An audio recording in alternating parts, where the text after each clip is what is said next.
కూడా ఒక దగ్గరికి ఈ ఆందోళన చేయడానికి గల 2 నుంచి మాకు వేతనాలు ఇవ్వడం లేదు. పైగా పిడిఓ గారని ఎంఆర్ఓ గారని వివిధ డిపార్ట్మెంట్లలో మమ్మల్ని ఉచిత సేవలు చేయించుకుంటున్నారు.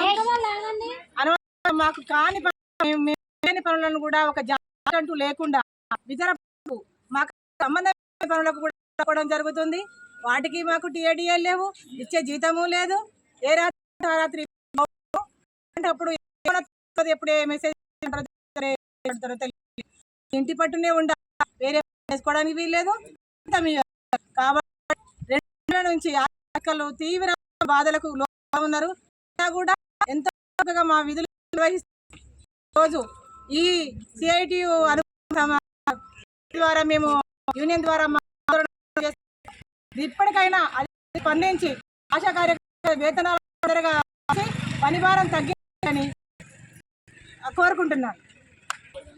లేకపోతే మున్ముందు ఇంకా భారీ ఎత్తున ఆందోళనలు చేపట్టి తీవ్ర పోరాటాలు చేస్తామని, సుదీర్ఘ పోరాటాలు చేస్తామని ఈ సందర్భంగా తెలుస్తా ఉన్నాను.